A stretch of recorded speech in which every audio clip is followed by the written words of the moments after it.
Bihotz Bakartien Kluba Larrabetzun sortutako literatura elkartea da.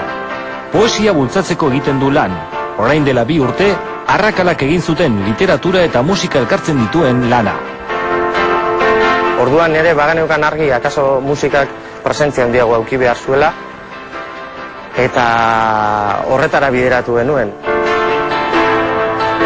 Arrakalak egin ondoren ikuskizun berria aurkezten ari dira egunotan. Katamalo. Katamaloa maskara da.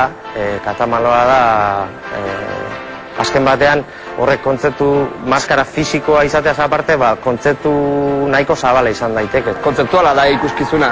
Berez da, nola daukagune zaitasun hori garen bezalakoak agertzeko, nola maskarak jaltze ditugun egunero, bildurra daukagun, ez dakit, osotasun batean maitetzeko, gezurra nola behar dugun askotan. Desagertu egiten zara, istiluaren aurrean, margotzen zaren bakoitzean. Gotzon Barandiaranek eta Maialen Lujanbiok idatzi dituzte Katamalo osatzen duten olerkiak, eta Alex Arregik eta Gorka Urbizuk musika jarri diete. Ez duzu parekorik. Musikariek hartu zituzten 10 poema eta 11 poema eta 11 poema horiek musikatu egin dituzte, baina kantu bihurtuta, ez? Orduan, badago literaturak pisu handia dauka, baina gero zuzenekoan gehiago nabarmentzen dena musika da. Bueno, alde batetik musikalki, kantu ederrak edo bintzak gozatzea musikalki baita ere, baina batez ere letra dute garrantzia eta letrak kritikare badute, badira batzuk garratzagoa beste baino, beste batzuk agiamak tristeixagoak ere bai, baina orokorrean kontzeptu horren inguruan pentsabesteko egina dago ikuskizuna. Bihotz laien antzera, natortu atzora. Katamaloren abestiak hausnarketa egiteko gonbita dira. Ez dute entzulen jarrera epelik nahi, ez da inolako irakaspenik eman ere.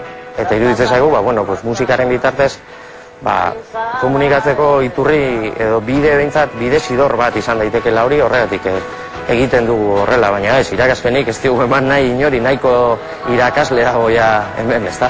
Usurraren zarlabana, motzaren erra.